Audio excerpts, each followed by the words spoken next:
On my 27th birthday, the air in the restaurant tasted like money sweet, cold, a little poisonous. Crystal glasses sparkled under chandeliers, the kind that made shadows look expensive. Everyone laughed too loudly, like they were performing happiness instead of feeling it. I sat there in my black dress, the same one I wore to job interviews, feeling like a paper cutout version of myself.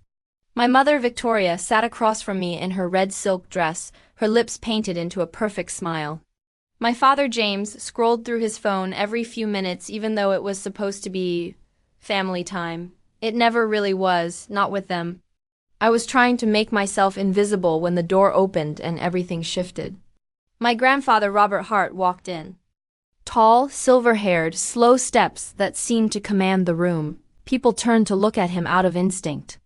Respect or fear, I never knew which he inspired more. He rarely attended birthdays. He rarely attended anything. Which meant his presence wasn't an accident. He kissed my cheek, squeezed my shoulder, and sat beside me instead of beside my parents. That alone told me something was wrong. We'd barely settled when he raised his glass, looked straight at me, and said the sentence that detonated my entire life. So, Evelyn, how have you been spending your $3.4 million trust fund? Silence didn't just fall, it collapsed. Forks froze midair.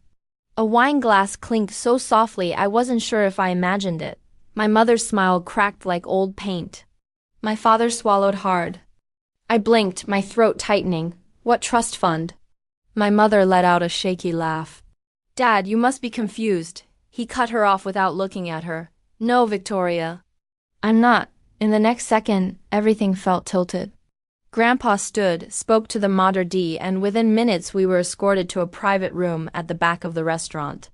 A cold room with a round table, dim lights, and no escape. Inside were two people I didn't expect. Michelle, Grandpa's assistant with her immaculate black hair and sharp eyes, and Michael Anderson, his attorney, already seated with a folder open. This wasn't a birthday dinner, this was a reckoning. Michael slid a file toward me. Miss Hart, this is the trust created when you were born. Initial deposit $1 million. Based on investments and market growth, the expected balance should be approximately $3.4 million today. My heart pounded. Should be, he nodded. As of this morning, the balance is $200,000. 200,000. 25 years worth of interest, compounding, investments, gone. Not just gone, vanished. My grandfather looked at my parents, his expression carved out of steel. Explain. My father wiped his forehead, his voice trembling. We used some of it, just for emergencies.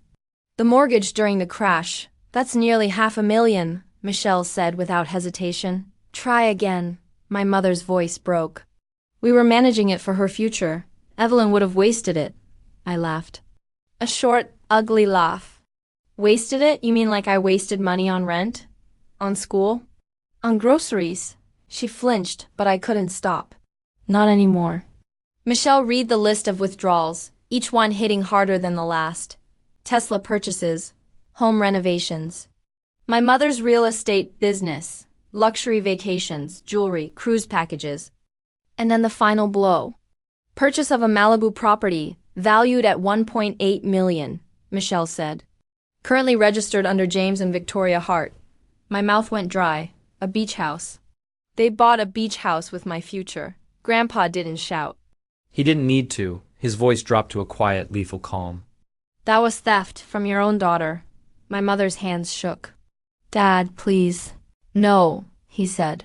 Give her the keys.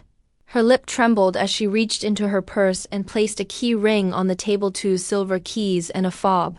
They slid toward me like a confession. They were warm when I picked them up, warm from her hand. Warm from the lie. Grandpa's tone softened only when he turned to me. Evelyn, whether or not to press criminal charges, that choice is yours. I stared at the keys, the room blurring around me. My parents didn't look like parents anymore. They looked like strangers wearing expensive clothes and guilt like perfume.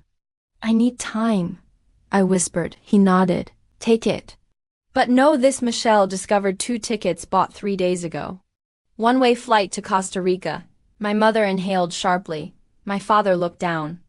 They'd planned to run. They came to my birthday dinner knowing it was goodbye. That night, When the restaurant door closed behind me, the fog swallowed the street. My chest felt tight, but for the first time, it wasn't fear, it was clarity. When I got home, Madison, my roommate, my chosen sister, was waiting on the couch with takeout. "Eve, what happened?" "They stole from me," I said. "For years." She didn't respond right away. She just wrapped her arms around me, held me tighter than my family ever had. 3 days later, Grandpa called me to his office. A glass tower sharp enough to cut the sky. When I walked in, my parents were already seated, pale and drained. They were there to negotiate, as if greed could be negotiated. The forensic audit was complete. Every stolen dollar traced. Every asset seized, the Malibu house ready to be sold. Their bank accounts frozen. They had nothing left to hide behind. My father tried to speak first. "Evelyn, we were drowning. So you dragged me under too?" I asked. My mother cried softly. "We love you. Love isn't what you did," I said gently. "Love doesn't empty someone's future and call it parenting." Grandpa looked at me with a question in his eyes. It was time. I took a breath that tasted like the first one of my life. "I want to press charges," my mother gasped like I'd stabbed her. My father closed his eyes. But for once, I didn't feel small. I didn't feel guilty. I felt in control. Michael filed the paperwork in silence. My parents were escorted out by security. And that was the moment the old chapter of my life officially ended. That night, I went to see the apartment they bought with my money. The one I'd never even known existed. Pacific Heights, glass windows, marble counters, a view of the bay that felt unreal. It didn't feel like home at first, it felt like a showroom built on lies. But as I walked room to room, I began to feel something shift. Not happiness, not yet, but ownership. The next weeks were a blur. My parents moved into a cheap motel while their assets were liquidated to pay restitution. My grandfather visited often. He looked older but lighter, like a man who had finally put something painful to rest. I rebuilt my life slowly. Morning coffee on the balcony. Freelance clients flooding in through Grandpa's network. Artwork hung on clean walls. Madison's laughter filling the kitchen on weekends. One evening, Grandpa invited me to dinner. He held my hand across the table and whispered, "You did the one thing I never could. You drew the line." On my drive home, I passed the very restaurant where my life had cracked open. I didn't stop. I didn't look in the window. Some places aren't meant to be revisited. Now, when I wake up and look at the fog rolling over the bay, I don't see what was stolen from me. I see what I reclaimed. My name is Evelyn Hart. I was betrayed by the people who were supposed to protect me. But I rebuilt my future piece by piece, quietly, legally, completely. And if you've ever been betrayed too, remember this: you can start over, and you can win quietly. Some stories hurt, but some stories free you. If mine felt familiar, stay. The next one might sound even closer to home.